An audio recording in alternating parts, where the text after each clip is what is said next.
Habari Entertainment proudly presents Habari Live. From Phoenix, Arizona. And you're listening to the Habari Live podcast, the show that brings you news, sports, and entertainment for people who love HabariEntertainment.com. Here are your hosts, Iesha, Jimmy, and Damon Diplean Ellison. Let's get it going. We are all the way live.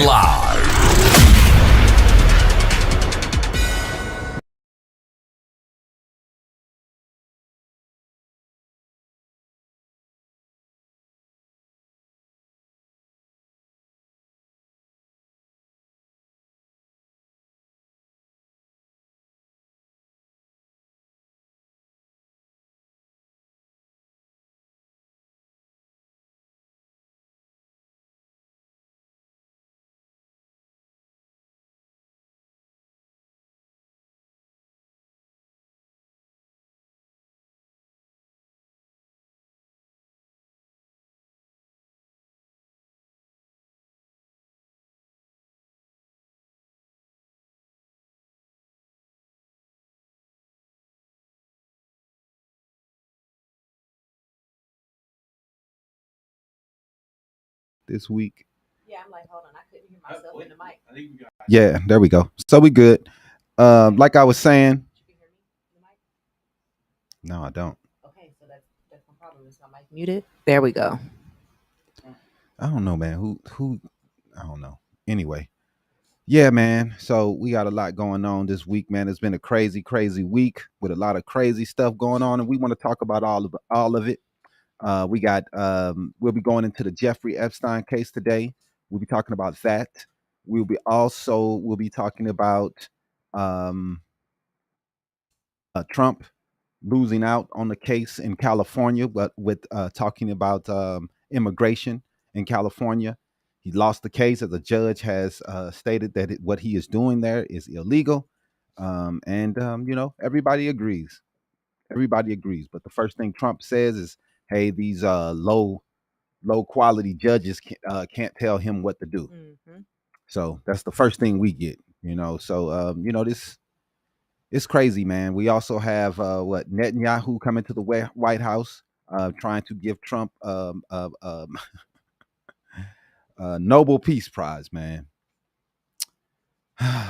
From one warmonger to another. Right. Good morning to everybody from TikTok that's joining in. Thank you for joining. What up? Good morning. Thanks for joining in.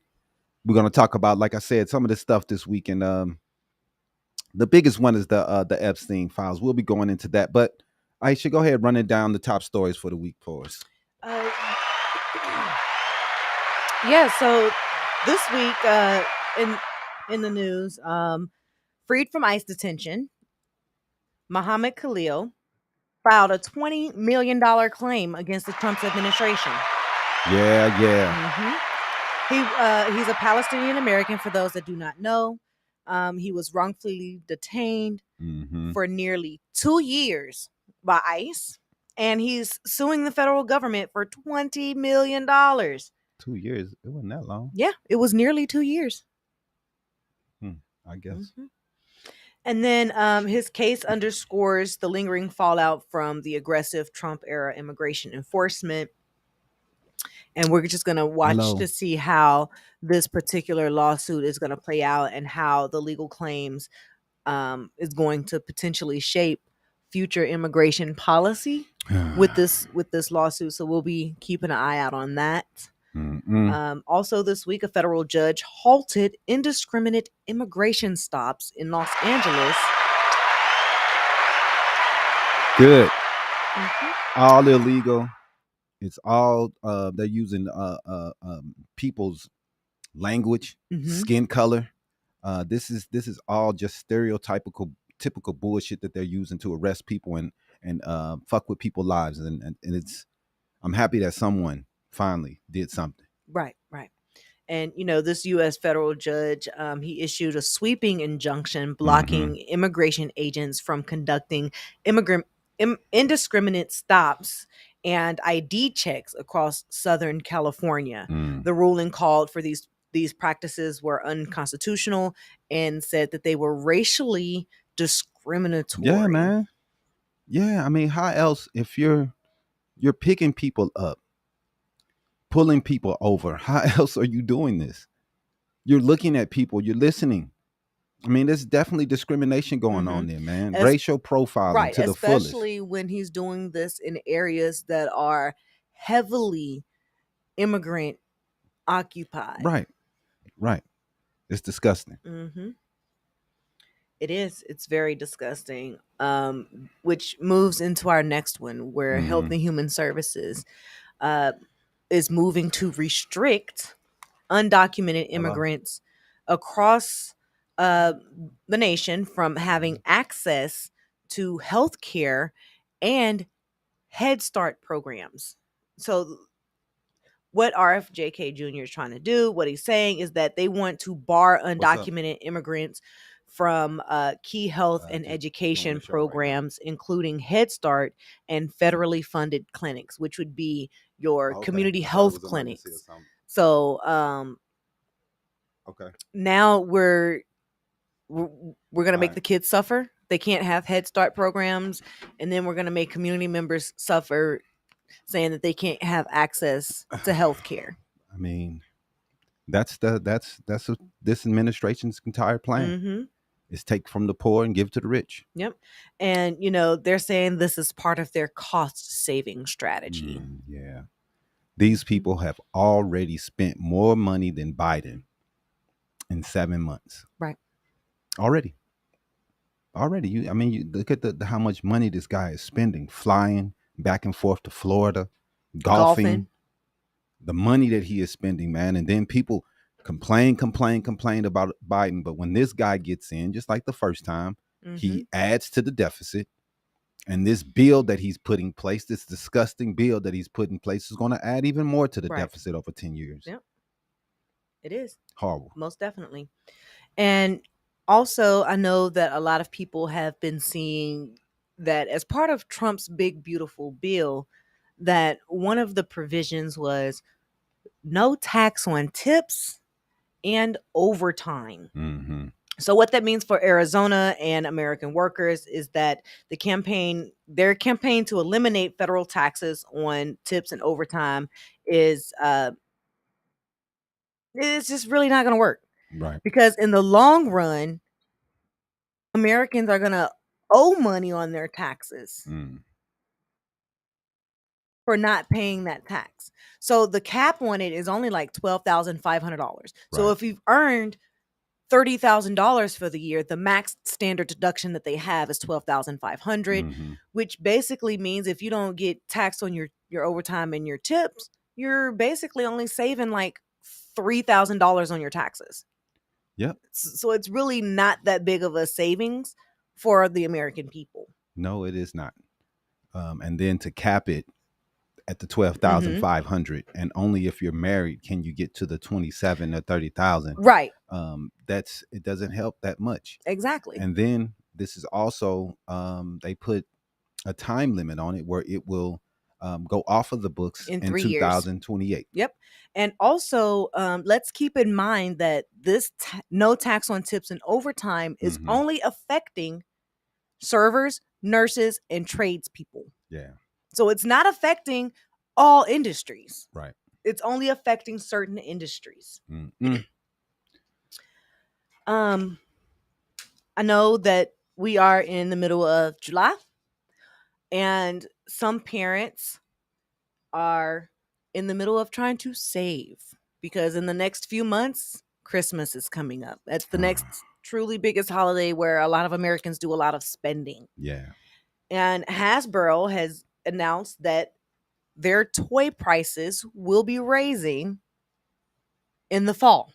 So just in time for us as parents to actually start purchasing Christmas items for our children, the prices are now going to go up because it takes 3 to 5 months from the time the retailer orders the shipment of toys for them to actually receive the shipment. Yeah, so that's going to affect the amount of the amount that we're going to pay at the register for our toys for our kids. What's up, Jimmy? I meant to call you back too, bro. My bad. But I'll hit you later. But I do want to note here that while Hasbro does have a significant production standards in China, 50% of their toys are produced here in America. Okay. So 50% is just going to take them a few years to ramp up production in America for the prices to actually go back down. Yeah, I mean it takes time to get manufacturing going. Mm-hmm. That's why you don't come in and immediately put these tariffs on companies. What you do is you say, hey, if you can't get this together in the next 3 to 5 years, then you will be facing these tariffs. That is the smart way to do it. You give the companies an amount of time to get their shit together, Right, for they can build up the manufacturing that they need. But hey, Trump knows best. exactly. Also this week, rural hospitals are at risk as Arizona faces billions of dollars in Medicaid cuts. Arizona's Medicaid program, which is known as Access, they are facing over $2 billion in cuts, which is threatening dozens of our rural hospitals. And advocates are saying that closures could leave entire regions without emergency or maternal care. Man, that's crazy, man. I hate to laugh, but his the bill with the comment of the day so far. Oh man, you got me dying here. But yeah, man. Right. What were you saying? My bad. Well, I was just basically saying that how our hospitals here in Arizona, mm-hmm. they're facing these cuts to the Access program. Yeah. So basically, areas like Payson to very rural areas right. that are in Arizona, mm-hmm. they're going to be facing where hospitals are going to be closing in their area. Mm. I think one of my coworkers says that their nearest Walmart is like an hour away. Well, if you live out there in northern Phoenix, that central Phoenix is like that. I mean, central Arizona is like that. Right. Where it's not much. So imagine the hospitals in these areas closing down. Now they have to travel more than an hour just to get care. I mean, it's sad, but it's kind of what people get when you want to use cultural issues mm-hmm. to vote. When you don't look into what the policies are that they're going to affect, right, and how they're going to affect you. Obama tried to give people health care and health insurance. They mad. They're upset. They're pissed off. Why are you trying to give us health care? We want to die. I mean, I don't get it. And the Republicans have been trying to take it away for decades. They don't want people to have health care. This is their mission. They do not want people to have health care. Right. So, I mean, whatever, man. You can say whatever. It's propaganda, but this is the truth, man. We've never seen a Republican bill put forth that does anything to help people get insured. They've only taken it away. Now, Mitt Romney is the one that did put in the Obamacare or ACA. He's the one that created that idea for Massachusetts. Now, do they want to do that on a larger scale? I don't believe so. So, with this guy, Obama comes in, he gives it to everyone. People mad. Now these guys are taking it away, and they're okay with that. You're losing your health care, and you're losing your hospitals in your areas. I don't understand how anybody can vote for that, but like they say, you can make people vote against their own principles, their own morals, as long as they are putting down other people. Mm-hmm. And that's what a lot of people here are doing. I live in the high desert. Closest hospital in Oregon is 4.5 hour drive. My health care costs $850 a month. Why should illegals get it free? Oh my God. No one gets any health care free in this country. So I don't even know what you're talking about. Nothing is free. So what are you talking about? If you go to the hospital in America, you're getting a bill. You're getting a bill.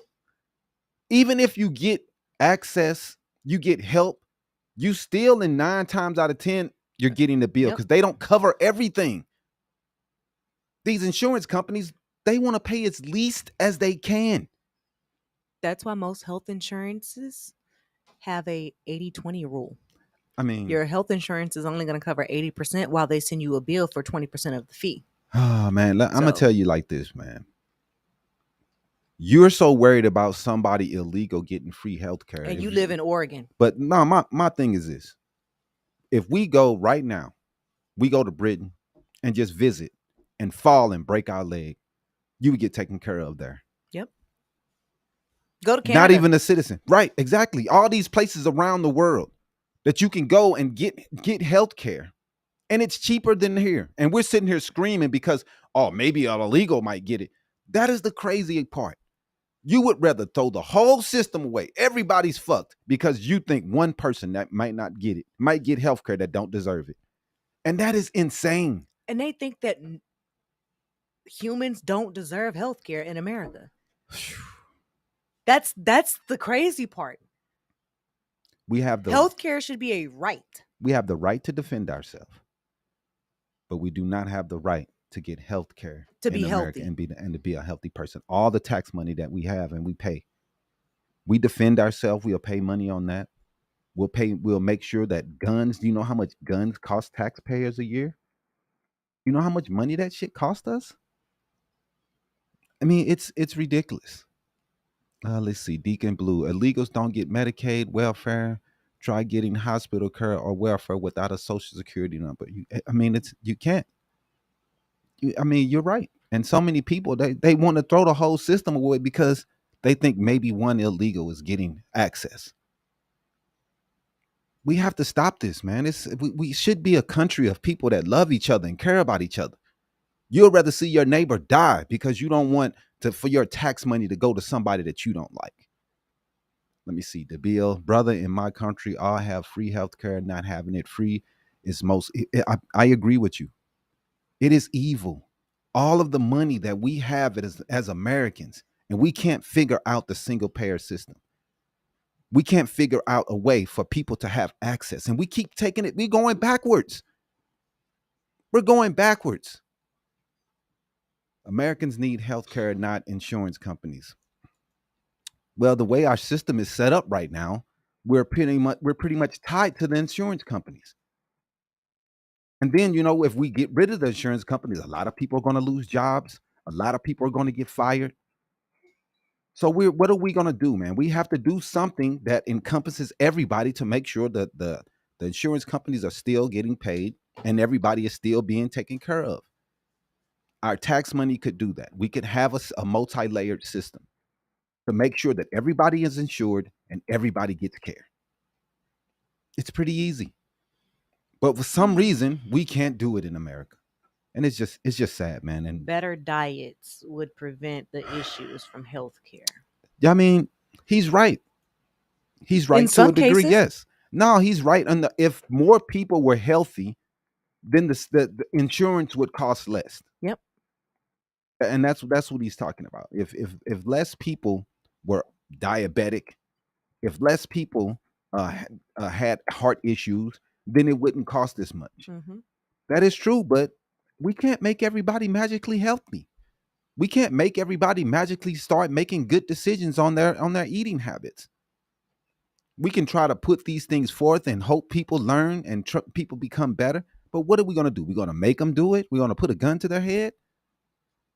Regardless, we have to have a better system. And this system of not caring is not working. And everybody's going to suffer from the urban neighborhoods to the rural neighborhoods. Absolutely right. FBI Chief Kash Patel and Deputy Dan. That's I'm not even going to try to pronounce his last name because I'm just not going into it. Both of them are saying that they may quit over Trump's administration's and Pam Bondi's handling Jeffrey Epstein files. Well, we're going to get into the Epstein files a lot here in a minute and going and just break down the whole situation.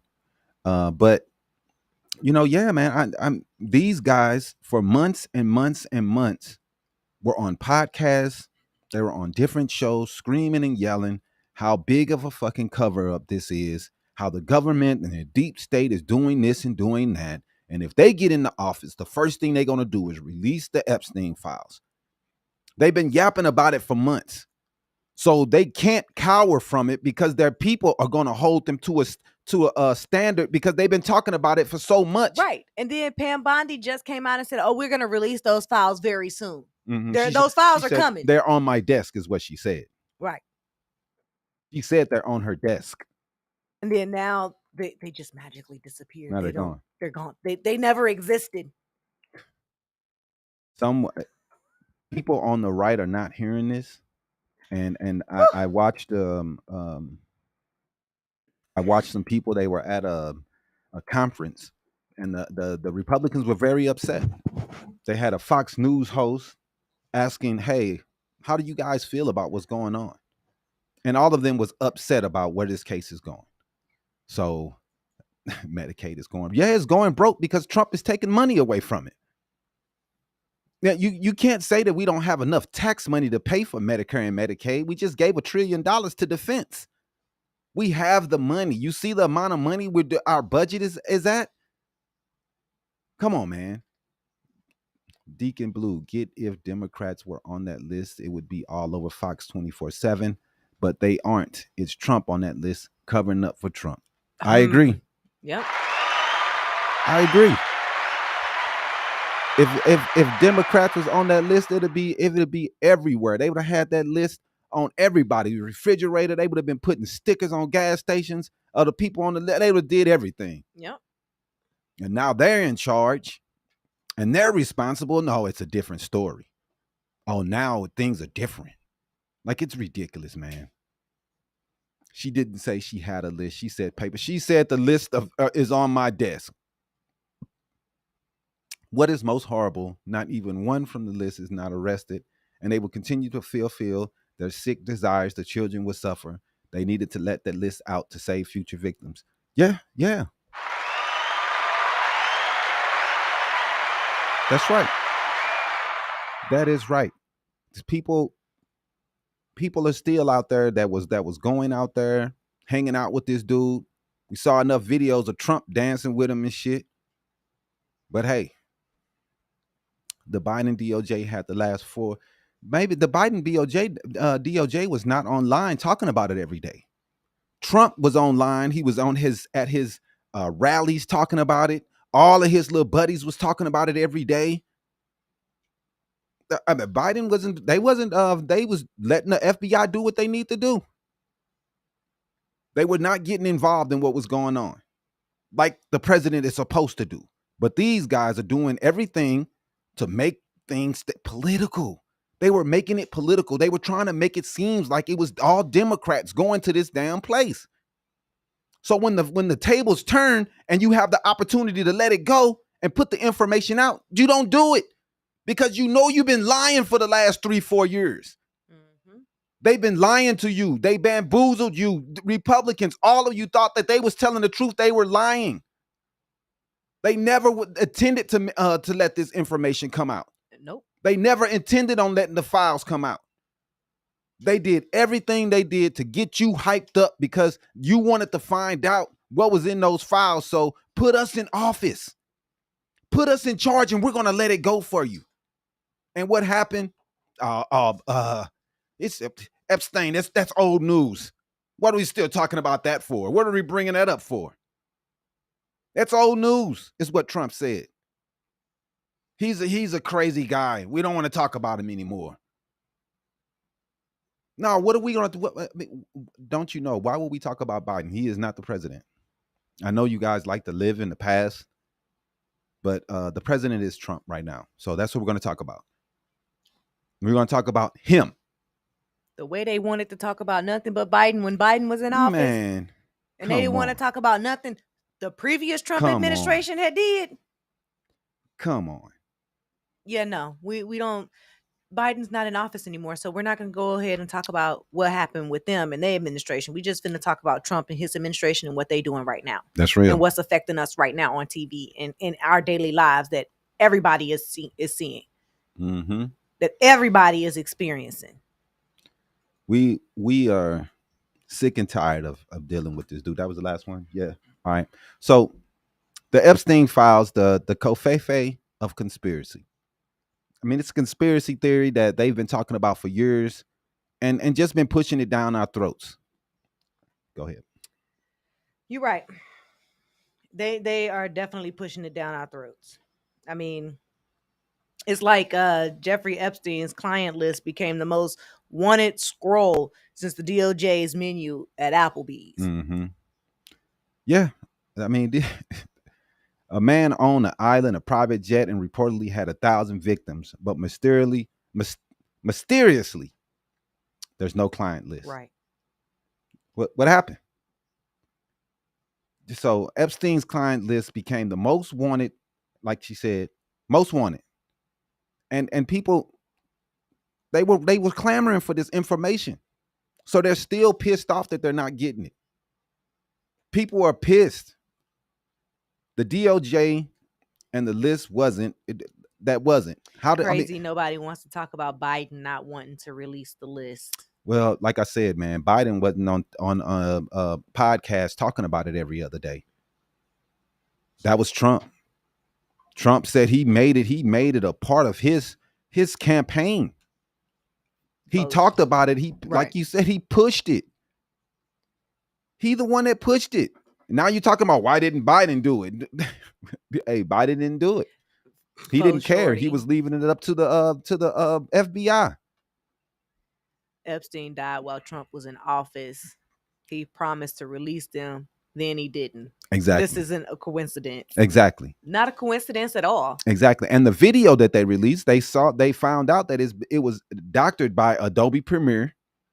Minutes were missing from the video that Trump released.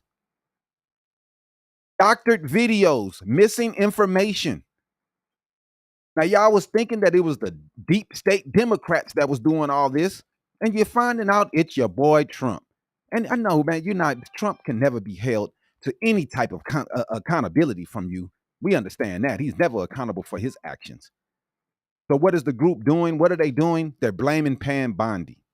They putting it all on her. They want her to quit. Right. Yep. If she don't quit, then they're going to quit.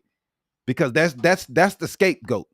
That's who they're going to push off the mountain because that's the person they're going to say it's on her. Even though we know the dude in charge, Trump, is the one that's giving this information down for Pam Bondi and for what she needs to do. Right. Somebody in the comment section said, why didn't Biden release the list to use it against Trump in the election? I don't think Biden was paying any attention. I don't think so either.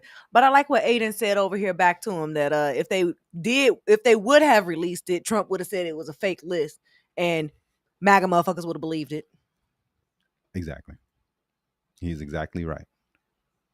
The Epstein disinformation circus, MAGA world won't let it go of the clients list. Conspiracies, but when Fox News calls it out, Caroline Leavitt gets caught spinning it. Mm-hmm. Now let's go ahead. Did I don't think I did it. So Leavitt tries to cover for the DOJ lies when Fox challenged her on the list. Oh, you didn't get that clip? No. All right. Well, anyway, at the cabinet meeting also, Trump erupted when he was asked about the DOJ's report that confirmed Epstein died by suicide and said that there was no list. I think we did get that one, didn't we? Where Trump got angry at the reporter? I believe so. Yeah, there it is. Mm-hmm. Several families we've heard from are obviously upset because they say that those warnings, those alerts didn't go out. Maybe we didn't get it. And they also say that people could have been saved. That's not it. But anyway, we saw Trump get angry at reporters when asked about the Epstein report. Later, Attorney General Pam Bondi tries to walk back her earlier claim that the list was on her desk.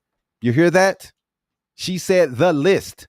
Now you're trying to change the wording and say, oh, she said the papers were on. No, she said the list was on her desk.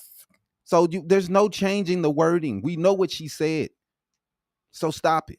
Yep. It doesn't make sense. Mhm. And there's no way to make it make sense either. But we're going to go ahead and go into the conservative media. Right. After Epstein's 2019 death ruled a suicide, the MAGA universe started demanding receipts.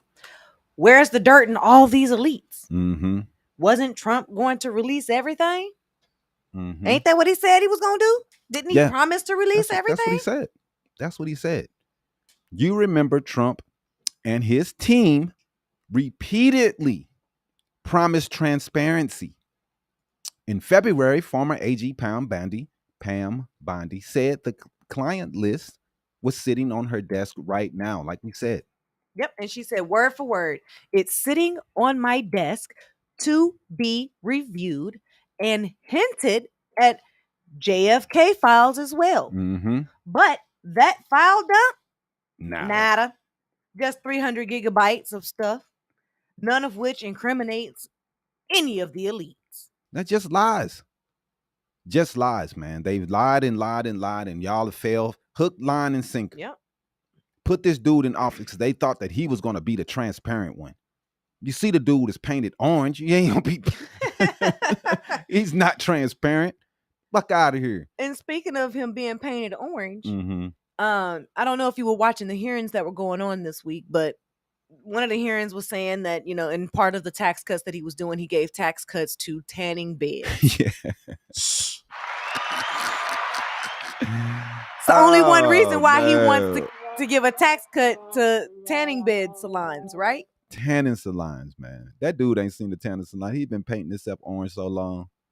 I don't know, but that, I guess some of his people go to him. I don't know what's going on. So yesterday, the DOJ and the FBI dropped a memo concluding no client list, Epstein died by suicide, and no blackmail evidence.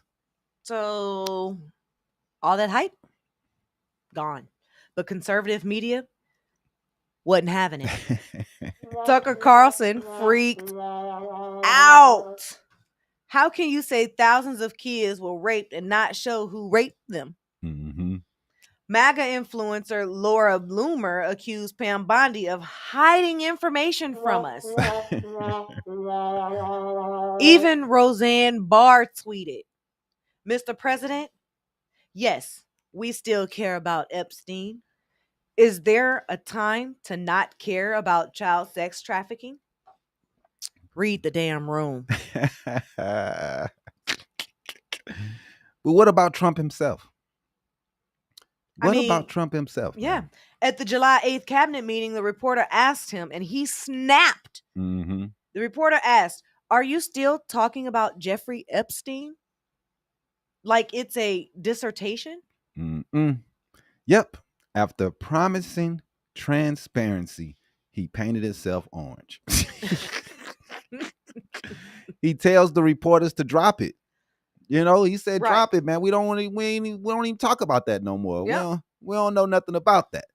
And adding fuel to the fire, Elon Musk, formerly Trump's friend, went nuclear. Mm-mm. In early June, he posted, well, time to drop the really big bomb. The real Donald Trump is in those Epstein files. Yep. That is the real reason they have not been made public. The real reason. And then he deleted the tweet. Mm-hmm. Trump responded defensively, threatening to cut Musk's government contracts, then promptly shrugged the whole Epstein thing off as old news. Yep. And his conservative base, furious. Yeah, they're upset. Politico wrote an article saying that right-wing influencers are steaming over the lack of info, saying that Pam Bondi and Kash Patel should both be fired. It's so crazy that they're gonna blame these lower people, man. It's crazy you're gonna name people in his cabinet and blame them when you know that this dude is the king of this. Mm-hmm. Nothing goes and happens without his say. We understand that. So lawmakers, they're circling. Dems in Congress sent letters demanding Trump referenced documents to be released and accused Bondi of withholding to protect Trump.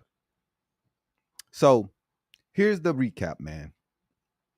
They raised expectations. Client list on my desk is what they said. Release nothing, nada, zipped. They got grilled. The DOJ says no list, no blackmail, no suicide. Trump says drop it. Old news. Mm-hmm. Now based in angry. Now his base is angry. Dems want docs, and Musk is throwing shade. Yep. And the Trump MAGA train sold transparency seats, but delivered empty binders. Mm-hmm. And now they're telling us to be quiet? That's kind of cray-cray, ain't it? Crazy.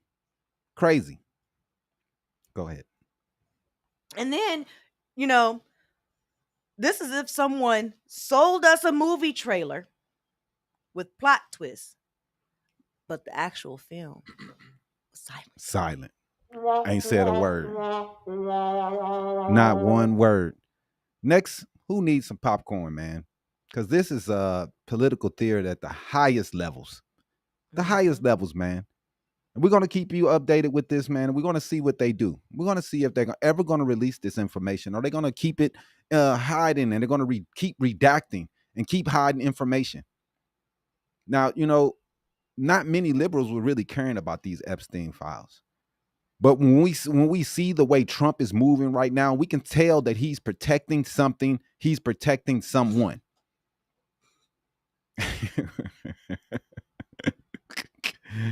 Hey, for real, man. And that, there's so many pictures right now circling online of them two together. Mm-hmm. And then, thank you, Donald J. Plump, for showing us that picture. But yeah, man, that's what's going on. We see it. The Republicans, they see all these conspiracies. They know all this and all that, but they can't see what's going on right in front of their face when it comes to their king. The best buddies were up for 25 years. Exactly. But all of a sudden, he don't know him. Now who? Who is that? I ain't never heard of him. I don't know that dude. I don't know him. So, it's pretty sad what we're going through, man. So, what you got? Oh, that's it. Okay. It's on to the next one. All right. So, where we going to go into now, man? We got the video clips. All right, let's do the clips. I think you next. Okay. Hold on. This where we at, right? Power, populism, and propaganda. Mm-hmm. Yep. Yeah, I got it. All right. And now, this week's Habari News Weekly with Damon, Diplean, Ellison. Sponsored by... All right. They talking about Bill Clinton was there. Hey, Bill might have been there. Might have. He might have. I do whatever. But they're the one that's protecting him. They said they were going to release the papers and they won't do it. Nope. So it's if Bill Clinton's in there, I think they would have released this shit if he was the only one in there. It would be out. I don't think that Trump cares about protecting Bill Clinton at all. I don't think that's his move. But you can try to misconstrue it whatever way you want to. But it looks to me that Trump is the one that is trying to keep this shit hidden. Mm-hmm. Not Biden or Clinton or anyone else. It's Trump. Yep. All right. What's going on, Habari Nation? I'm Iesha. And to my right, that's Damon. But today, we're going to go ahead and dive into the flood of misinformation, disaster mismanagement, and a return to dangerous political games. Mm-hmm. From Trump's FEMA failures in Texas to the rebranding of modern day indentured servitude. Yeah, man. It's just some of the stories that we're going to talk about today. It's been a lot going on this week, and we just want to jump into some of the clips that has been going on. So let's see what we have. Let's get straight to it. Our first group of clips focuses on the flooding crisis in Texas and how the MAGA establishment has failed working class Americans again. So flooding in Texas, man, FEMA's fucking failures, political deflection, and it's humans that are being hurt today. The Texas floods, man. It's like clockwork. He dodges accountability like always. The Trump administration, they cut NOAA and NWS staffing and research capabilities. And people have said over and over that taking these capabilities away, it's going to hinder the scientists and the weatherologists or the weather people to be able to tell exactly what is going on. So it's hindering the nation's ability to prepare for respond effectively to extreme weather events, such as the recent flooding in Texas. Taking that funding away, firing people. It hurts, and then they want to act like it's no big deal. But like I said, when we was in California, the first thing they did is start blaming DEI, blaming California, the governor, the mayor. Trump still saying he saved the city by releasing water that was nowhere near the city. They made it political while LA was on fire. The first thing they did is make it political. But when they fuck up, you shouldn't be making this political. This should not be political. Get the fuck out of here. Every single fucking time you motherfuckers fuck up, it's not time to make it political. As soon as it's some fucking liberal states, here the fuck you go. You have no problem blaming the mayor, blaming the governor, blaming Gavin Newsom, telling him how horrible a job. You need to sweep the forest. I told them they should be sweeping. Sweep. That's what he fucking said. And then when Democrats say, "Hey, what's going on? You fired all those people." Do you think that fucks shit up? Do you think not taking that $10 million that Biden tried to give to the area and they said was woke bullshit, so they gave themselves raises, used the money to make a new PA system for the police officers, but didn't use the money for what it was designed for, to help keep flooding from that area, because the area has had flooding before. Mm-hmm. So Biden gives them money. What do? We don't want it. We don't want the money. They should be held responsible. They shouldn't be able to duck accountability after they did some dumb shit like that. When the president gives them money, hands it to them. Here, fix your area, do something to help what's going on. And they say, nah, we don't want it. Nah, we don't want your woke money. Politicizing the issue. But then when we say, hey, they're politicizing LA, what is going on? Kamala wouldn't have fired all the scientists, bro. Trump fired the scientists. He fired the weather people. These are the people that's needed to be able to see if these things are going to happen. The warning system that could have been in place if they would have took the money, that would have sent a text to everyone's phone in the area telling them, hey, this to is get out the area. The warning system could have been in place, but they wanted to play politics. And this is what happens. I don't understand. MJ, it's too complicated for MAGA to understand. Man, it sure seems like it. So let's go back to that one clip that we were going to play where President Trump gets upset during the Texas flooding press conference and wants to blame the reporter. Go ahead and play that clip. Several families we've heard from are obviously upset because they say that those warnings, those alerts didn't go out in time, and they also say that people could have been saved. What do you say to those families? Well, I think everyone did an incredible job under the circumstances. This was, I guess Christie said, a 1 in 500, 1 in 1,000 years. And I just have admiration for the job that everybody did. There's just admiration. The only a bad person would ask a question like that, to be honest with you. I don't know who you are, but only a very evil person would ask a question like that. I think this has been heroism. This has been incredible, really, the job you've all done. It's easy to sit back and say, oh, what could have happened here or there, Maybe we could have done something differently. This was a thing that has never happened before. He's saying it's a 1,000-year flood. But if I'm not mistaken, the last time this happened was in 1984. 1987. 1987. And it's not 1,000 years ago, you fucking idiot. And only 10 people died. Not 1,000 years ago. Oh, this is a 1,000-year flood. This never happened. It happened in 1987.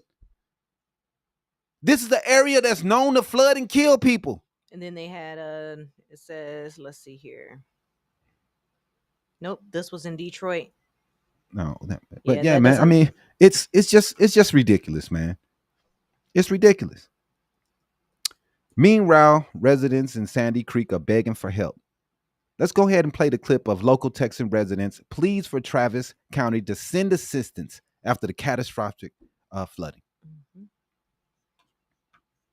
It's the one, yeah. This is crazy. I know we're not Kerr County. I know we're not Kerrville. I know we're not San Angelo or San Antonio. But hell, we're human beings. Help us. Give us what we need. We are a older community. A lot of our people don't have insurance. They don't have money. Kind of a forgotten community for Travis County. We're unincorporated. They really, we are their unwanted stepchildren out here, unfortunately.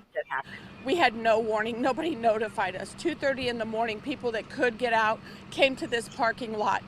Nobody was here. No firefighters, no police, nobody. We did not see Travis County sheriffs until 10 o'clock the next morning, who were rolling through and saying, you all need to evacuate. I opened a TikTok page, walking through HEB, buying non-perishable groceries, saying, we need help. Get me the media. Get me some official. Get me water. Get me anything we need, please. We have nothing. And I'm just trying to do whatever I can. I've had people stop me this morning and say, here's some more water, take it with you. Here's some more food, take it with you. Like, this is what we do out here as a community. But for God's sakes, Travis County, help us. Don't treat us like we're nothing out here, because we're not. We're human beings.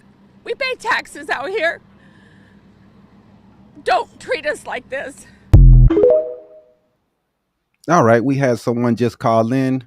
What's up, caller? What's your name? One more time. My name's Steven. Steven? What's up, Steven? How you doing today? Oh, I'm good. I literally was just going through like the live streams and stuff, and I came across you saying Donald Trump said, "Oh, this is a 1,000-year flood," but it happened back in what, 87? That's right, 87. And then you called him like an idiot or stupid. Yeah, I said he was he's a liar, definitely.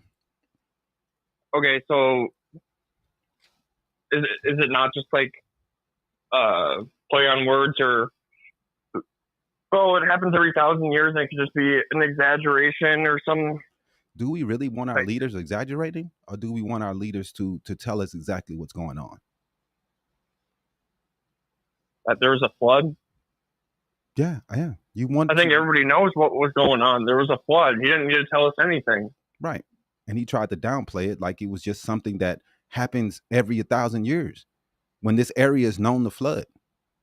That is the reason why Biden sent them money, so they can fix this area and try to figure out ways for this wouldn't happen again. And they made sure that they spent the money on different things instead of what was needed. So why wouldn't they spend the money on what was needed is the main question. And why would Trump take away funds from programs that would have helped to keep this from being as bad as it is? And that's all my point is. Fair. I understand that. Most definitely. I just thought it was harsh just to call him an idiot for saying it happens every 1,000 years. Yeah, I mean, you know, sometimes you get a little harsh, but at the same time, it happened. What's that? 30 years ago, 32 years ago.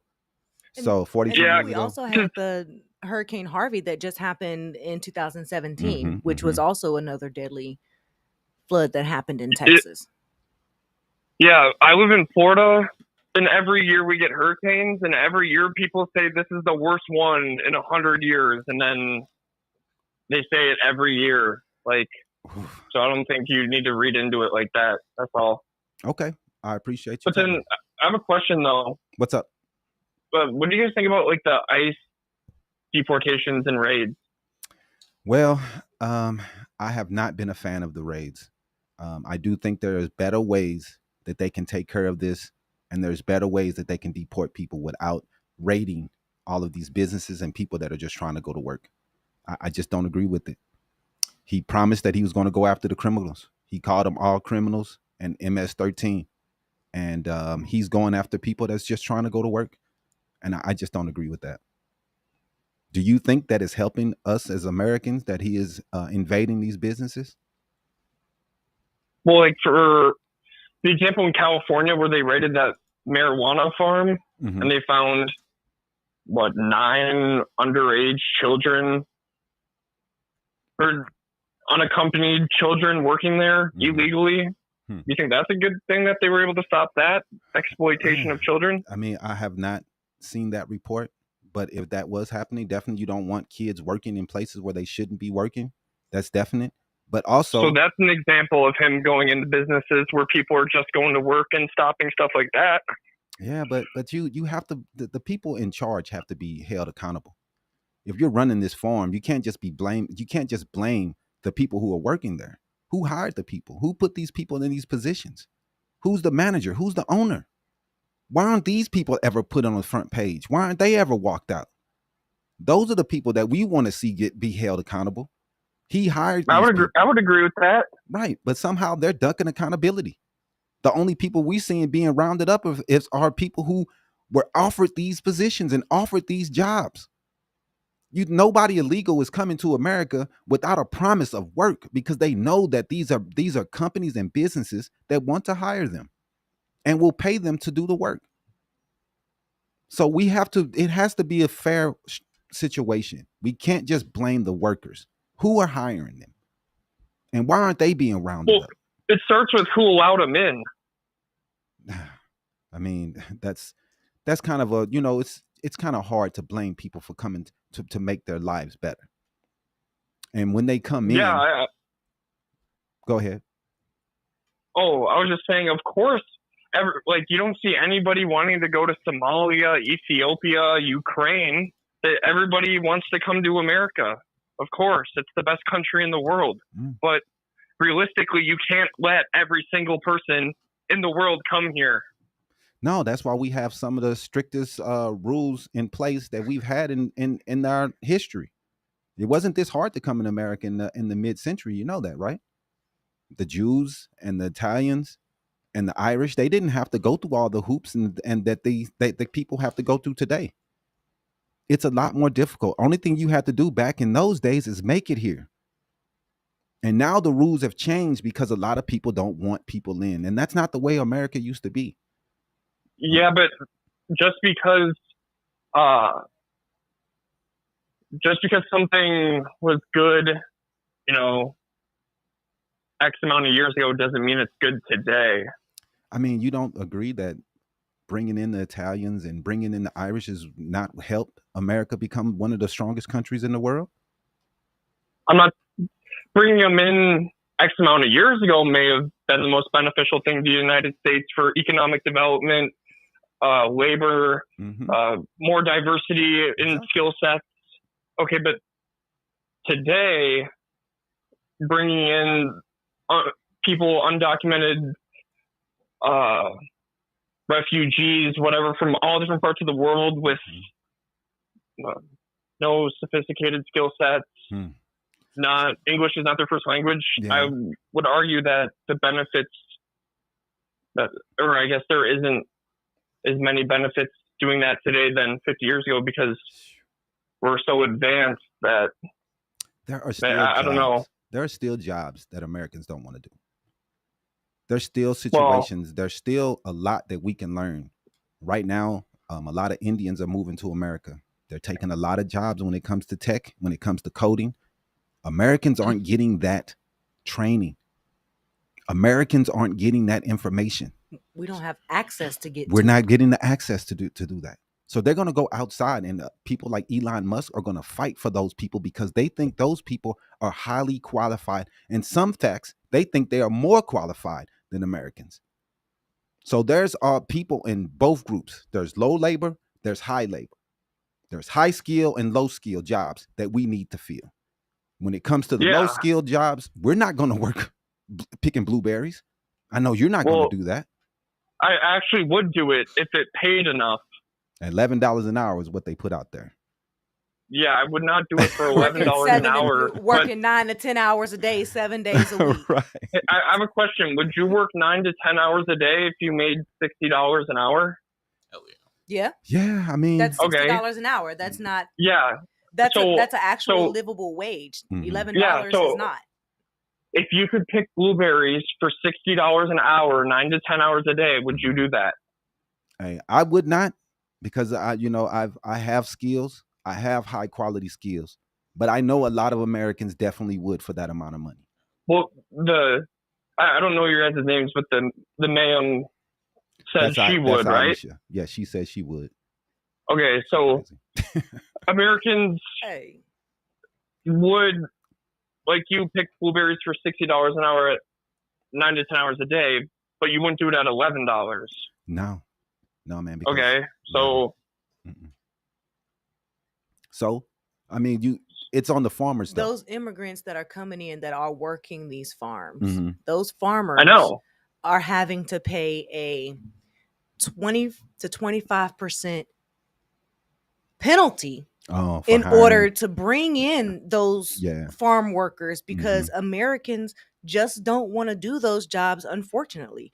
And that's why they're offering such a low wage. Most farmers would agree that they would raise what they're offering per hour if Americans would be more willing to do these jobs. Mhm. But unfortunately, a lot of us are not willing to do that because, one, those workers are in the sun a lot. Yeah. And OSHA right now is considering having extreme heat protections for its workers who are Yes. now out there in the farm doing these farm work and construction and things like that, because how hot it's actually getting out there in order for us to do these jobs. So And- we want to make sure we're protecting those workers as well, right? I mean, go ahead, sir.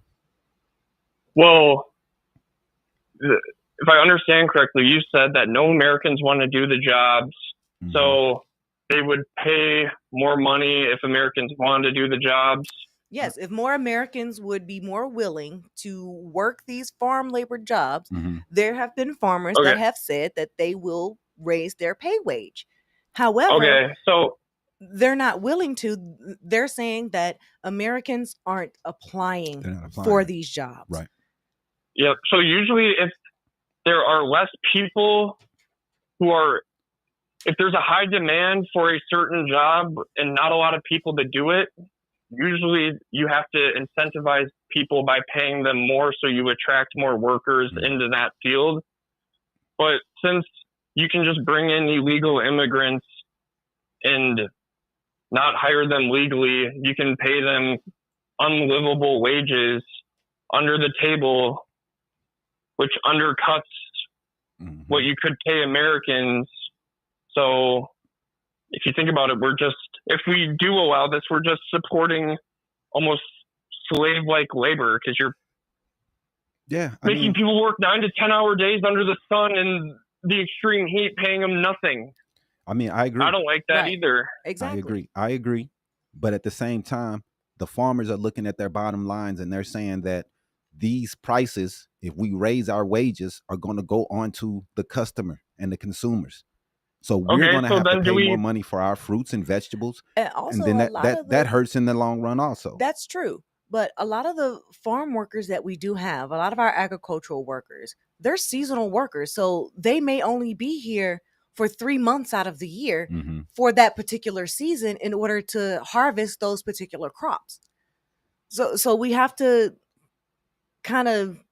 it's kind of like a construction job. It's a very seasonal job. You can only do it in certain seasons, right? Yeah, but Construction workers make good money, though. they'd make great They great make money. good money. Right. But I do So then think why it's- can't people working in the blueberry field get the same? like I said, man. Because Americans are doing construction and make good money. Right. Americans can pick blueberries and make good money. Mhm. If it's passed on to the consumer, well, then at least I know when I'm paying more for my blueberries that it's going to a proper, legal, operating farm paying a living wage to Americans. So what my point is that if we get rid of exploitative, illegal immigrant work, incentivize Americans to want to work these jobs, then we have a proper working system. And if we do pay more for our blueberries, then at least I know that it's going to somebody in that field making a living wage with proper working conditions, right, and is legal. So yeah, I mean, that's why I don't mind the ICE raid deporting people from these type of jobs. So, because I think it's more about the principle than the current situation. You come over illegally, you set up a life, have kids. Well, you should know the consequences of coming over illegally, what could happen. I don't know. That's just my rant. All people that come here to work have to become citizens? No, you don't have to. So you can have a temporary visa, do these jobs, and then it's okay. So there's legal ways to get these things done. It doesn't have to be just illegal. There's work visas. There's other ways that people can come here and work and be able to take care of these things for us. I don't know if economically, if this is viable to just raise the prices. I think that would hurt in the long run. I do understand what you're saying. I do see your view that maybe the Americans can fill these jobs. Maybe we can if they give them more money. But economically, I don't know if that's going to be viable for us as a whole, because the prices of products are already too high. Americans are already crying about how much things cost already, and to make the prices even higher, I think that would hurt people even more. But I appreciate you calling in, brother, and talking about thanks this. for your guys' time. Appreciate it. I really appreciate it. What was your name again? Steven. All right, Steven. I'm Damon. Nice to meet you. I appreciate you calling in. Yeah, thank you. Have a good one. You too. All right, man. So want to thank Steven for calling in and talking with us. That's what we need, man. Call in and talk and discuss what you think, and don't be scared to push your opinion, because regardless of if I disagree with you or not, I'm still going to treat you like a person, because that's what we all are. So CNN's Pamela Brown, she gives an emotional report from Camp Mystic, a place she attended as a child. And let's listen to her as she gives her report down here in Texas. So here we are at Camp Mystic. I was about to do a live shot, and law enforcement came up and said we had to evacuate because a water wall is coming. So our crew is packing up, and quickly, I just wanted to show you where I am. I mean, these are the cabins where the little girls were sleeping during the flash flooding over 4th of July. And I can't stop thinking about the fact I was a little camper in one of those cabins 30 years ago. And this river right here, the Guadalupe River, was a source of so much joy and fun. We would use the blob where someone would jump on it and then the person at the end would fly into the water. We would go looking for dinosaur fossils. We loved it here. And to think that this same river was the source of so much heartache and terror and devastation, I just can't wrap my head around it. I can't stop thinking about those little girls who were in their decorated bunk beds and their trunks, waking up to horror, the family members coming out here to look for their loved ones. It's just too much to bear. I thought that was a great report from her. Just, I know a lot of people don't like CNN, but I just really thought that was heartfelt. And her being from the area, her going to the camp, she had a connection. And sometimes I think that we need reporting like that, because you feel more comfortable listening to a person that's been there and has a emotional connection to the area. So I thought that was really great how she reported that, and I wanted to show that to you guys. But she said Camp Mystic, it's a magical place, and it was lost in tragedy, and that's terrible, man. But let's talk about Mr. Ted Cruz. Reporters asked Texas Senator Ted Cruz about FEMA's delayed response. He punts the blame to Biden like always. Let's go ahead and run that clip. President Trump has considered eliminating FEMA. What would this community do without FEMA? Listen, I think FEMA does remarkable work. And I think back to Hurricane Harvey, which struck Texas and my home city of Houston. So they should not be eliminated? I am not an advocate of eliminating FEMA. I think their work is incredibly important. Now, it's conceivable they could be restructured or moved into another agency, but the function that FEMA does is critical. And I have every reason to believe President Trump wants to maintain that function. If you look at back when you had the horrific hurricane damage in North Carolina, we saw the Biden administration politicizing FEMA. That was grossly. What do you mean by? I mean, how? Stick to this But disaster. hold we don't on, need to get into the weeds there. But but hold on. You wanted to attack President Trump over FEMA, and I wanted to point this out. Did President Trump not say that he's trying to eliminate FEMA? I'm not attacking. So we had a FEMA employee, a supervisor who put in writing under Joe Biden, do not provide hurricane relief to houses that have Trump flags or Trump signs. That's a level of politicization. Now, she lost her job. She was fired over that. So what is the solution in your mind to the solution is change FEMA in any way? Is to make FEMA effective and nimble on the ground. And in the wake of all of these disasters, my office, we work very closely with FEMA, and we work with the local officials to surge FEMA resources where they're needed to try to expedite it.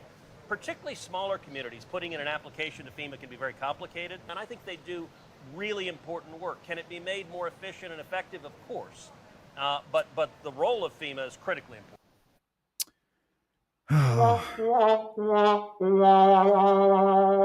Anybody that lives in, like my man Steven from Florida, anybody that lives in these areas that get hit by floods and hurricanes, they know the importance of FEMA.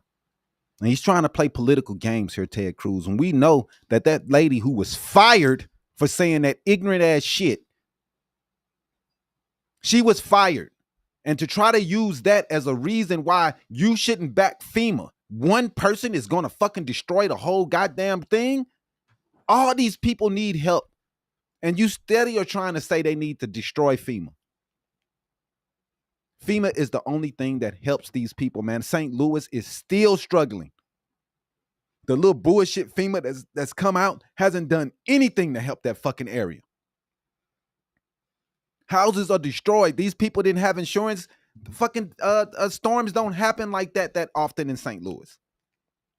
So people were really caught off guard with this. And now no FEMA, nobody's coming to help. You're going to put it on the states? When we all know all red states, most red states, I'm not going to say all, are already in the hole. They have no fucking money. And you want to just say, oh, leave it to the states. And then make it a political situation and try to blame Biden? It's just disgusting. Disgusting. Biden gave them money to put in place a warning system and they said, fuck you. I just don't get it, man. What Jay, what do you say, Mr.? The defensiveness and deflection is crazy. How is it wrong to criticize the current person in power? Always deferring to another person is sad and delusional. Delusional. Delulu. I understand. I agree. How the hell you gonna sit here and tell me?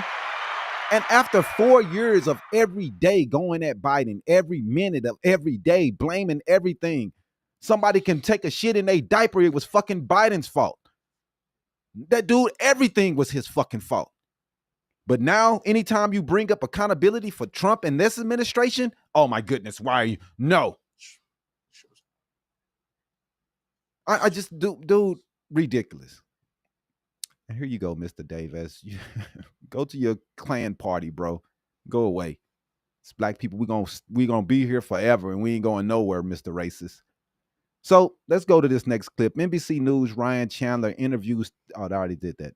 My bad. So Ryan Chandler was talking to Ted Cruz about politicizing FEMA, man. I just thought that it was disgusting what they did, and I wanted to show that to you guys because, I mean, what is going on, man? Why don't these people take accountability? They're the ones that's in charge. It was so easy to point the finger when they were on the outside looking in, but now they're the ones with all the eyes on, and they have nothing to say. So to the next segment, Populist Illusion and Authoritarian Fantasies. Take a look at the populist mask is slipping. Miss Jen Psaki says it best. A populist doesn't kick 17 million people off of healthcare. Mm-hmm. That's facts. Go ahead and play that clip for me, bro. Oh, my bad. What was you had something you were supposed to say? That my bad. Well, you can play the clip. Yeah, and you would say it after. Yeah. Which clip? The one about Jen. Jen Psaki. It says her name on it. Mm-hmm. Yeah, there you go. With his signature legislation headed to his desk, there should be no doubt. Trump is no populist. A populist doesn't kick 17 million people off their health care coverage. Populist doesn't take food stamps away from millions of people. Populist doesn't fund a massive immigration enforcement army with a budget bigger than many of the world's militaries. And a populist definitely doesn't do all of that while also giving over $4 trillion in tax cuts to corporations and the wealthiest people in the entire country. Mm-hmm. The wealthiest people, man. Only the wealthiest people are benefiting. Go ahead. Yep. And, you can't just call yourself a man of the people while you're giving $4 trillion to corporations and building a $150 billion deportation force. Mm-hmm. You for the people? Right. I don't get it. But, let's keep it moving. Going into Donald Trump's cabinet chaos and his geopolitical delusions. Mm-hmm. Is it supposed to be me? Well, let's see here. What do we have? Back in D.C., Trump's cabinet meetings are turning into a reality show, in fact. First, he lashes out at Putin. Let's go ahead and play that clip of him getting mad at Putin. We get a lot of thrown at us by Putin, for you want to know the truth. He's very nice all the time, but it turns out to be meaningless. Do you want to sanction him? Lindsey Graham has a sanctions bill on Russia. Do you want him to move ahead with that? I'm looking at it, I'm looking. The Senate is passed a very, very tough sanctions, but I'm looking at it. Can you sign that? It's an optional bill. It's totally at my option. They passed it totally at my option, and to terminate totally at my option. And I'm looking at it very strongly. So Trump, it took him 7 months to get here. He finally realizes that Putin is a dictator. Right. That Putin is not going to listen to anything he has to say. It took him a while to get there, but he's finally there. Finally, it took him a while. It only took him 7 months to realize that this dude is a piece of fucking shit. When asked about his paused weapon shipments, which has really hurt Ukraine, man. Russia has been really hitting them hard. And in the middle of nowhere, fucking Trump pauses their fucking weapon shipments. But didn't he just restart them? Yeah, he just restarted the shit, but at the same time, why was it paused? Right. So let's go ahead and play that clip of them. The reporters asking him, who the fuck paused the Ukraine weapons? Who ordered the pause? There you go, Ukraine weapons. Mr. President, you want to send more weapons to Ukraine, as you said last night. Last week, the Pentagon paused some shipments of weapons to Ukraine. Did you approve of that pause? We want to put defensive weapons because Putin is not treating human beings right. He's killing too many people. So we're sending some defensive weapons to Ukraine, and I've approved that. So who ordered the pause last week? I don't know. Why don't you tell me? I think that's a question. So you don't know what your own administration is doing. Man, I mean, it's ridiculous. I don't know. Why don't you tell me? Are you fucking kidding me? Come on, man. This is not the leader. I mean, this is fucking ridiculous, man. If Biden would have did this, the right-wing media would be losing their fucking minds right now. Losing it. These people are not in charge of he doesn't know what's going on. Then he said after this, well, if any decisions are being made, I'm the one that's going to make this decision. Oh, really? It doesn't sound like they sound like they paused the weapons without telling you, is what you just told us. Right. So obviously you're fucking lying. You have to be lying. You have to be. It doesn't make any sense. You're saying that everything stops here is what he said. But after that, he's saying he doesn't know. Those two things can't be true at the same time. It can't be. It can't. But the chaos doesn't stop there. Trump now says he's looking into it, a federal takeover of New York and D.C. Trump floats federal control of New York and D.C. and talking about taking it over. Let's go ahead and roll that clip. Do we have that one? I don't know. Do we? I should, but I think I messed it up. No, I don't think we do. That's fine.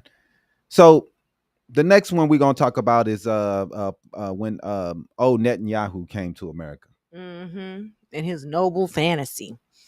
In a surreal twist, Netanyahu presents Trump with a letter nominating him for the Nobel Peace Prize. Oh my goodness! Let's go ahead and roll that clip, man. I want to express the appreciation and admiration, not only of all Israelis, but of the Jewish people, and many, many admirers around the world for your leadership of the free world, That's your what he leadership deserved. of a just cause, and the pursuit of peace and security, which you are leading in many lands, but now especially in the Middle East. We have great opportunities. The President has an extraordinary team, and I think our teams together make an extraordinary combination to meet challenges and seize opportunities. But the President has already realized great opportunities. He forged the Abraham Accords. He's forging peace as we speak in one country and one region after the other. So I want to present to you, Mr. President, the letter I sent to the Nobel Prize Committee. It's nominating you for the Peace Prize, which is well deserved, and you should get it. Thank you very much. This I didn't know. Oh. Wow. Thank you very much. Thank you. Coming from you in particular, this is very meaningful. Thank you very much, baby. Man, this dude, disgusting. Both of them are disgusting. While sitting around planning the demise of the people in Gaza, while sitting around planning for the people to be removed from Gaza. They even the Jewish people think it's disgusting what they're planning on doing to the people from Gaza, man, the Palestinians. It's disgusting. And now they talking about giving out Nobel Peace Prizes after you done killed little kids and Donald Trump just looking the other way? Right. Are y'all fucking crazy? Just yesterday they killed more people. And they're aiming at civilian camps, civilians getting food, civilians trying to live their fucking lives. This is what they've been doing for a century, trying to wipe these people off this goddamn area. And it's disgusting, man. I just can't believe it. Make no mistake, this is geopolitical flattery in exchange for loyalty. The timing, the theater, it's all strategic bullshit. Yep. It's all it is, man. Yep, you're right. But, racism, but make it diplomatic. We're just going to go ahead and go on into it because it's just going to play into what we're continually talking about. Mm-hmm. So to wrap this up, Trump thanks the Liberian president and then asks, oh, my good. Such good English. Where were you educated? Oh, my goodness. Do we have that clip? Yep, let's roll it. Let's go ahead and play this. And we just want to thank you so much for this opportunity. Well, thank you. And such good English, such beautiful. Where did you learn to speak so beautifully? Where were you educated? Where? Yes, sir. In Liberia. Yes, sir. Well, that's very.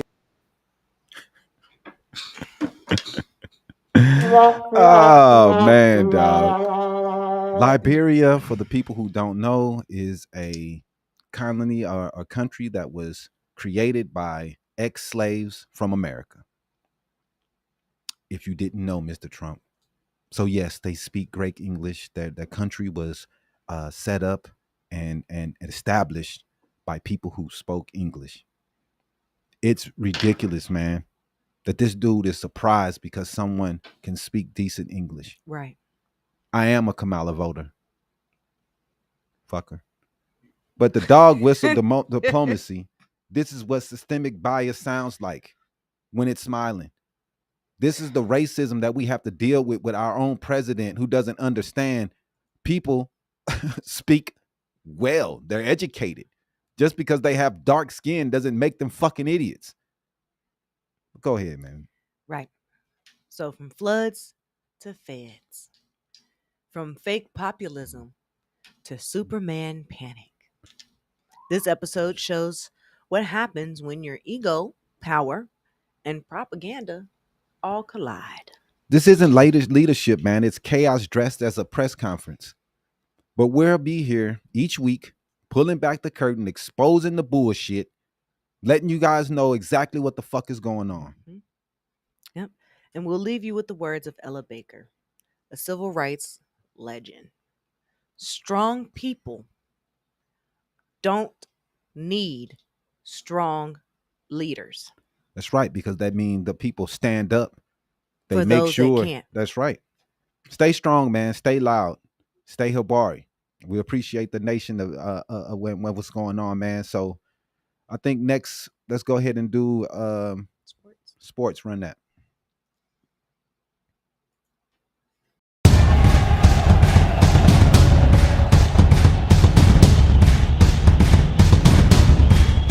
Habari Sports.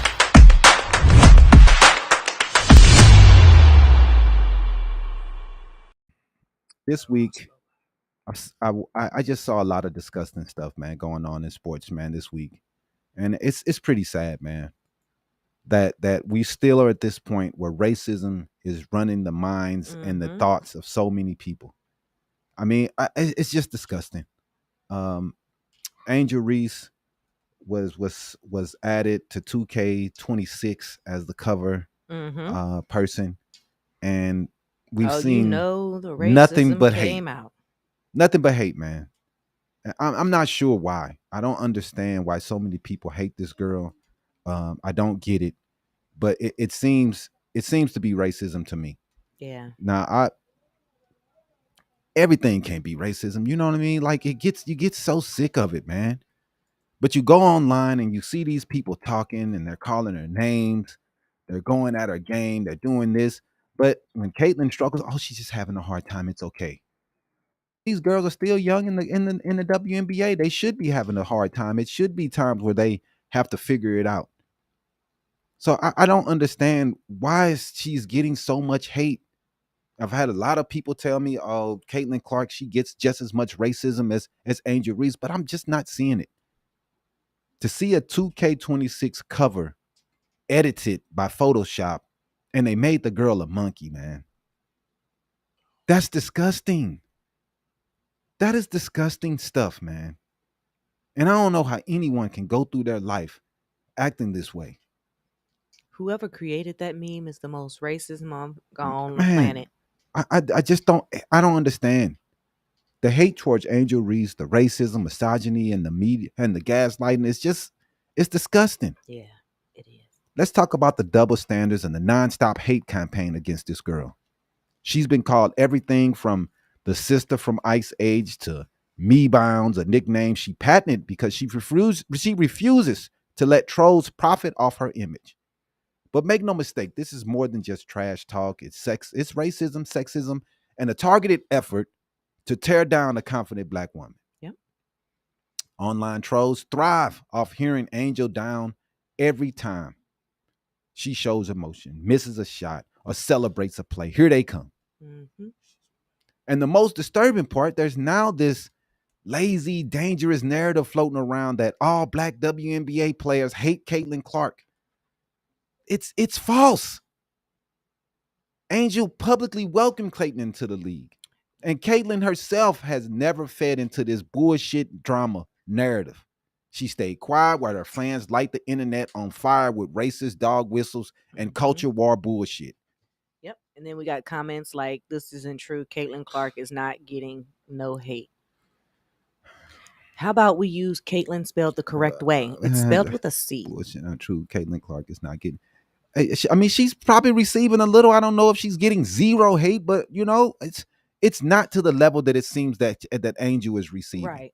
And that's been my point, man. Why is it so bad? And if you want to talk about her game, that's fine, but I don't understand why it has to be so racist. I don't get it. Let's call it what it is. A segment of Caitlin Clark's fan base, not Caitlin herself, has weaponized her success to attack black players, dismiss their skill, and hijack the conversation. Yep. Period. And when black players like Kennedy Carter, Arika call it out, or Reese pushes back on the manufactured drama, or stand tall, the media frames them as jealous or bitter. Yep. And I've seen so many people coming out talking about this girl is jealous. She hates her. RG3, who is a ex-football player, he brings out posting memes because he's the one that posts the one of the monkey of her as the monkey. No, she's on Angel's side with this one. Okay, that's what I thought she was saying. You misunderstood. I misunderstood. My bad. Sorry about that, Miss Harrington. But yeah, man, they're calling her bitter and jealous. I mean, it's ridiculous, man. The narrative is just ridiculous. She's ass at the game, dude.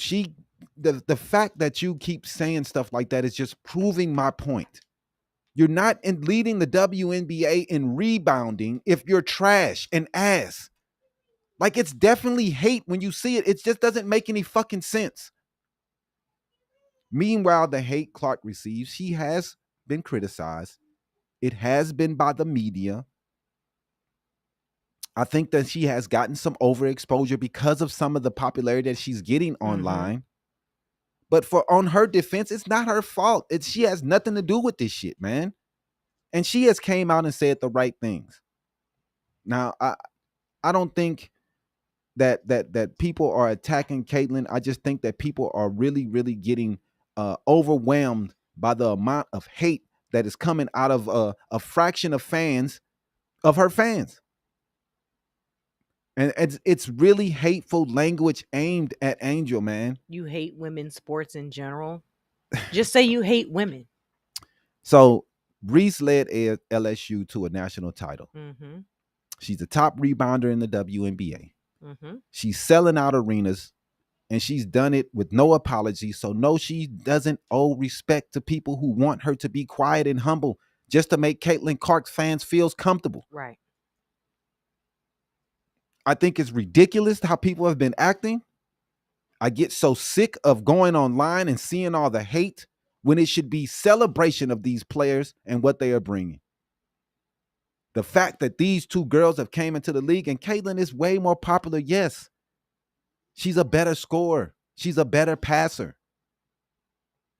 But Angel seems to be a better rebounder, better defender.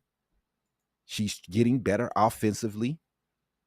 And I try to look at the positive from both girls. I'm not trying to focus on the negativity that the people have. We just trying to watch a good game. Boy, that's horrible, man. That's horrible. They should make some kitchen sport. That is horrible. That's horrible. Women, man, look, dude. They do got kitchen sports. It's called cooking shows. Yeah, they do have cooking shows. But anyway, that's disgusting. And Sports help women, man, and it gives them opportunities to do other things. Some girls aren't for the kitchen. Some girls are they're more tomboyish. They're more, yeah, definitely. So it's they have the opportunity, man, and I'm happy that they do. Everyone's talent is different, but both girls are good. I agree. Both girls are good. And somebody said, Cody, shut it. You have no substance. So Tom, he talking about me bounding. Yeah, man, shit. Rebound, me bound, she bound. Shit, that shit getting her paid. And y'all trying to make fun of her. Shit, those rebounding gonna get her dollars. Right. She the number one rebounder in the league. She's gonna get paid. And y'all gonna be pissed off fighting the fucking air. Who was the number one rebounder for the NBA? This year or last year? I'm not sure. Year. I know Dennis Rodman was a great one. He couldn't even make a shot, but all he did was rebound. Play some defense. And that's all I'm saying. Got into the Hall of Fame. Even if Angel doesn't go past what she's at now, as long as she can continue to rebound the way she's doing, she all right. That's gonna make her a good player. That will send her to the Hall of Fame. Yep. I'm just happy. Like they said, like Steel Taz said, so true. And WNBA finally gets some recognition, and the haters want to fuck it all up. Exactly. I'm just happy that they're getting the recognition. Mm-hmm. I'm happy that they are expanding again. I want to see the girls do well. I wish we weren't all fighting over this dumb shit.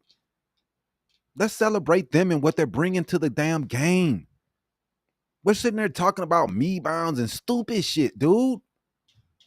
And I just don't understand why these people don't see what the fuck they're doing. They're ruining something good. A subsidized league. Randy, you are correct. It is subsidized. It's a subsidized league. We know the NBA subsidizes. We understand. but that doesn't mean they deserve the hate that they're getting. And with the eyes that they're getting and the attention that they're getting and the expansion that they're getting, maybe one day they'll get out of the subsidized situation and they'll start making money, and the NBA doesn't have to pay money towards them. That will be dope. Angel Reese is better than Bronny. Somebody online ain't finna like that comment. Hey, man. Okay, Sneaker Man. We don't know. Oh, man. They mad because their daughter's not gifted. Yeah, man. Hey, I would love my daughter to play. I would love for her to be out there and making a contribution to the history of the game. I would love it. So before we end our sports here, we're going to talk about Devin Booker's contract. A lot of people say bro's overpaid, man. So let's head to Phoenix and talk about, well, here, we're in Phoenix. Devin Booker, who just inked a 4-year, $221 million Supermax extension that will keep him with the Suns through the 2030 season. Some are saying Booker doesn't deserve it. They point to his leadership, his body language, the playoff flameouts. But let's look at some of the facts, man. I think Booker earned this. Since entering the league, Booker has averaged over 25 points a game across multiple seasons, been one of the most efficient mid-range scorers in the NBA, led the Phoenix Suns to the 2021 NBA Finals, been a 3-time All-Star and an All-NBA player. He posted 50 points playoff games and regular season games, and also, the championship games. Mm-hmm. Yes, leadership matters, and sure, he's not a vocal leader like Draymond or LeBron, but not everyone leads the same way. What Booker has done is stay loyal to the Phoenix through the Robert Sarver mess, produce consistently on the court, even when playing through injuries. And he's only 27, man. Sneaker Man said Booker need to leave Phoenix. They wasting Book in Phoenix. Yeah, I agree. They are wasting him, man. They're not doing a good job of putting things around him. And they should have built off him in the first place. Yep. Miss Harrington said that at least these women aren't laid up having babies and on food stamps. That's real. They're doing something constructive, and you have to respect that. JM said his daughter plays tennis, where real athletes go, because that's where women actually get paid. Man, tennis players do get paid, man. They do. That they do not get paid much in the WNBA. Those girls have to go to Europe after every off season during the winter, so they can get some money, because the WNBA is not paying like it should. So hopefully Caitlin, Angel, and the rest of the girls can change some of those things. But you got to think about it. Booker's 27 years old. He hasn't hit his prime yet. And let's be real, Phoenix fans want a championship. They're hungry, but their frustration is less about Booker and more about ownership under Matasheba. Trading away depth for stars like KD and Beal, and the fear that we've mortgaged the future with no clear path forward. That's what it's looking like. The criticism Booker is getting is, I think, it's kind of misdirected. He's the best thing Phoenix has right now. And since Nash, he's our biggest star. Mm-hmm. And if you're mad, be mad at the front office. Be mad that we've burned through 3 coaches in 4 fucking years. And be mad that we keep changing systems before they can jail. But don't disrespect Book. I think Book has earned all his money. And what he needs now is support, structure, and accountability around him, not scapegoating. Yep. JM said until women in basketball are paid higher, the best possible athletes won't compete. Yeah, I agree. We have a lot of women that's probably staying in Europe, because why come to America to play a game when you get paid more in Europe? So I agree 100%. But that takes people coming to the games, selling out the games, for them to start making money. And it's also going to take companies investing into the game, sponsoring the game. And those are the things that's going to make things differently, man. And I think as the league does expand through the 2030 season, we will start seeing women in basketball get paid higher wages because of the expansions. We're getting more eyes. We're getting more recognition. Right. So that's more marketing dollars. That's more advertising dollars. Yeah. That'll be able to go into paying the women in their sport. So what photosynthesis, light beams from above. Give me some sunny loving. Chlorophyll me up. He said that was his haiku buzz. Okay. All right, man. So we don't run the comic book corner clip, but let's get into the comic book corner, man. We're gonna talk about don't run it, because don't run it. I gotta change the music, but let's get into comic book corners real fast, dog. We're gonna talk about the Superman movie that's been released, and just some of the MAGA meltdowns over this movie, man. Yeah, let's get into it, because James Gunn called Superman an immigrant, and MAGA lost their damn minds. Oh, it was so funny to watch MAGA lose their mind when James Gunn said that he was an immigrant.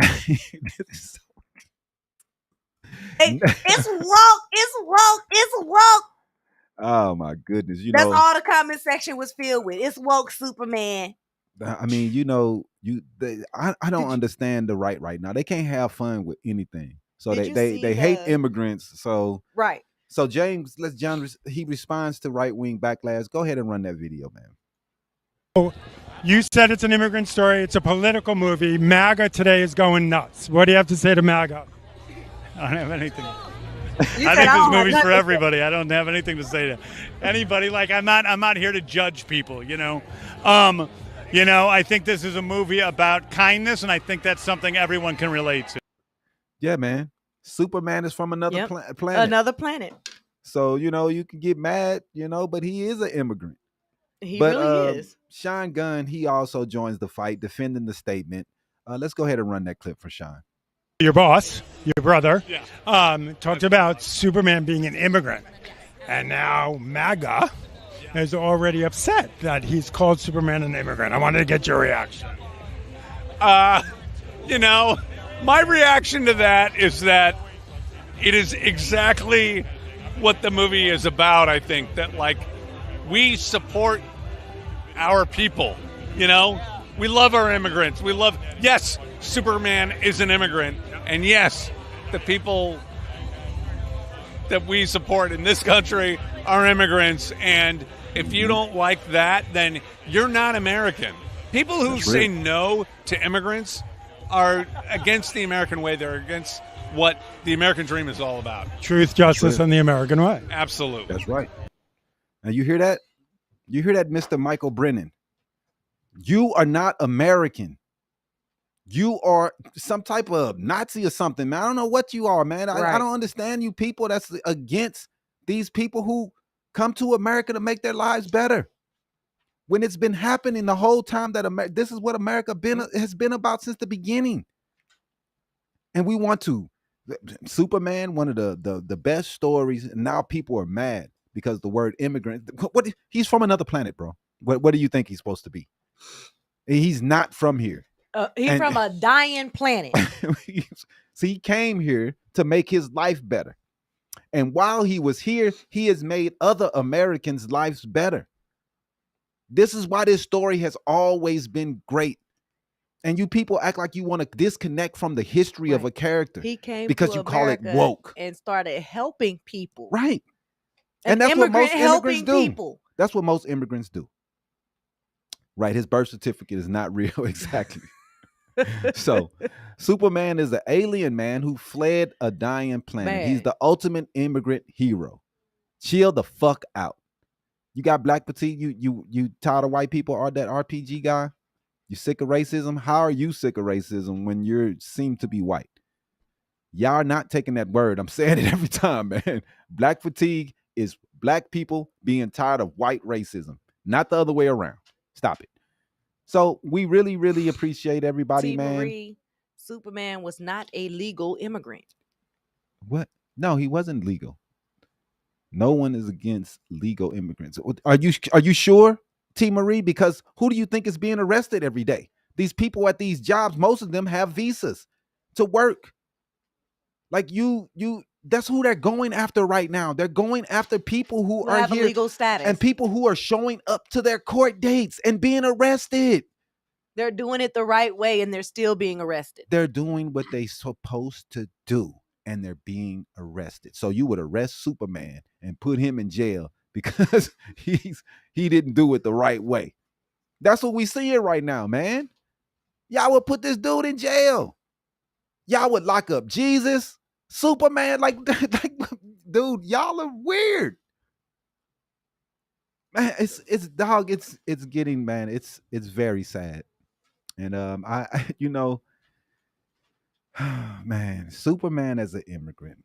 How can culture wars break the cape? That's what's going on, man. It's crazy, man. So Superman is an immigrant that's apparently controversial now. Right-wing pundits are calling James Gunn take woke or politicized. But is that really news? Is that really? I mean, it's so dumb. Let's unpack what's happening, what the data shows, and how fans or trolls are reacting online. Dean Cain, who played Superman in Lois and Clark, blasted Gunn's comments, labeled them as Hollywood woke, and claiming Superman has never been an immigrant, even though he's always been from another planet. He's from the planet Krypton. He's not from here. How is he not an immigrant? Like, what are y'all talking about? He crash landed from another planet. Man, dog.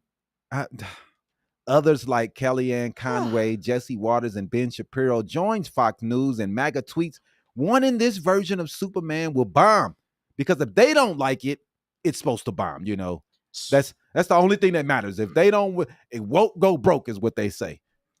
But it's actually doing pretty well in the box office. It's about to kill. Nobody care about they dumbass. Superman will bomb is what they said. It's too political. Media outlets like Vanity Fair and Vulture point out that Superman's immigrant origins have always been fundamental, from creators Siegel and Schuster down to early shows fighting Nazis and the KKK. He always fought the Nazis and the KKK. It's always been woke. See, Elijah, Jesus would be pissed to come back again and then get arrested and done dirty by authorities again. My dude can't catch a break, even after walk across the water to cross our border. They still would arrest his ass and put him right back in jail and murder him again. You know, and they worship this dude. I mean, it's crazy. No, I'm debating, Mr. Halo Players. You said a lot of crazy stuff, but what I'm debating is how woke Superman is, and the fact that these books have always been woke.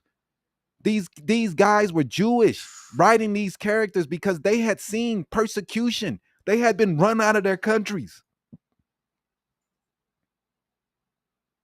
And you're talking about woke. It's ridiculous. So is this controversy fresh or just the usual culture war Republican chest thumping bullshit? I'm going to go with the latter. A quick dive into Reddit, Westwood Dread on our character rant. He was born before he came to Earth. He's not native. Exactly. That is an immigrant. He was not born here at all. Since Clark's ship was a birthing matrix, what makes him a citizen? He was born in his ship. His ship pretty much kept him alive as he was going through the different galaxies and stuff. Right. From the Superman smashes with the Klan, Superman isn't human and finally embraces it. Most people accept him because he's Superman. That's the way it's supposed to. That's the story. Comic writers have been saying Superman is an immigrant for literal fucking decades. It's annoying we are at this point where people are arguing over the fucking status of fucking Superman. Of a fictional character. Superman might have been on welfare, bro. His parents, they wasn't that poor. They was farmers. They wasn't rich. Right. They were farmers. You think they wasn't subsidized for their farm? Wasn't taking money from the government? You know, we don't know what they was growing, but they probably got subsidies. Right, yeah, I think so. So that's a reoccurring thing. Fans are pulling threads from decades-old lore on radio shows, comics, and radio dramas that blasted the Klan, pulling quotes like the Superman radio show actively ridiculed the KKK, contribute to its decline. Clearly, this is not new. It's old. These things are old, man. They've always been against evil. So I don't understand what we have going on, man. This has just been a crazy week, man. And I want to tell everyone to stay diligent, man. Dude Keep your says eyes open, man. He's white, not woke. Superman was worried about being accepted, integrating into a world of weak ass bitches. No, he's an alien. He's an illegal alien, bro. What are you talking about? He's very woke from the definition of what y'all call woke. And isn't Lex Luthor's whole thing get Superman out of here because he's an alien? I mean, that's one of his biggest gripes is he's an alien. He's an illegal alien. But the MAGA outrage, threatening boycotts, it's the classic culture war bullshit that they be on. You dare to tie Superman to anything resembling liberal values, you get labeled a threat. Yep. So lastly, Superman was built as a refugee native narrative in 1938. Jerry Siegel and Joe Shuster, Jewish immigrant kids, created him as a moral hero fighting oppression. Fighting oppression, man. He slapped Nazis, mocked the KKK, and he's always had social justice at his core. Now, it's crazy that you people are on the other side of social justice now. And how you feel about yourself, how you look in the mirror in the morning and you are totally against social justice. I don't know how you do it. I don't know how you do it, man. Modern adaptation, James Gunn emphasized human kindness and immigrant parallels, drawing cultural backlash. Be faithful to the source, man. Cultural flashpoints from right-wing backlash isn't about Superman facts. It's a proxy battle over who controls cultural narratives. They're mad that our hero is openly embracing immigrant language. So I just don't understand. They're always talking about everybody's always crying, but it seems like who cries more than Republicans today? I mean, you people cry about everything. Every movie that come out. 2 weeks ago, it was Ironheart you was crying about. Yep. And then they changed their tone as soon as Mephisto showed his face in it. Man. Yeah, man. So it isn't whether about Superman is from Krypton. Everyone knows that. This is about allowing an immigrant story to shine. It's more than identity. It's a tribute to humanity, humanity's best traits, kindness, justice, and empathy. Those aren't liberal values. They're supposed to be human values. Let's not let down the noise drown out the truth, man. So please, man, have a heart. That's what this stuff is supposed to be like. So you online trolls screaming woke can't refute the canon facts. Media scholars across outlets confirm that Gunn is honoring Superman roots without rewriting them. He said that's why he never liked Superman. I've never been a big fan of Superman myself, man. I ain't gonna lie. So here's the takeaway. Superman is and always has been an immigrant. This isn't political rebranding. It's reading the story. If that angers Mr. MAGA and all you crazy people, it's not because Gunn is forcing an ideology. It's because he's letting the character be himself. And if you're offended by a hero who uses truth, justice, compassion, maybe the one you should be afraid of is you yourself because you're crazy. And that's all for today's segment on this, man. Keep speaking the truth and stay with us, Habari. All right, man. So we appreciate you guys staying with us today, man. We really appreciate everybody. We thank Steven for calling in. Even though I didn't agree with anything he was saying, but I still appreciate him calling in. Every comment, even the ones I dislike. I appreciate you guys typing up and taking a second to talk to us. So and everyone from TikTok, we like definitely TikTok, Instagram. Hit the follow button. Please subscribe, man. Let's get to 10,000 subscribers. That's our goal right now. Is 10,000. And don't forget to hit that notification bell too, so you get notified man. So you can every notify. time we go live. And or we post new content. We're live every Saturday, 11 a.m. Thank you, everyone. We appreciate you a lot. We love you guys. And into next week. Peace. Peace. Holla, holla.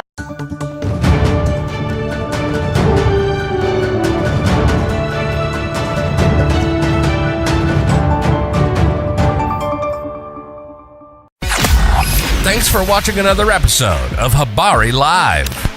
Make sure to subscribe to our YouTube channel and get updates on news, the podcast, and more. Follow us on Facebook and Twitter. And don't forget to visit www.habarientertainment.com. See you next week. Peace.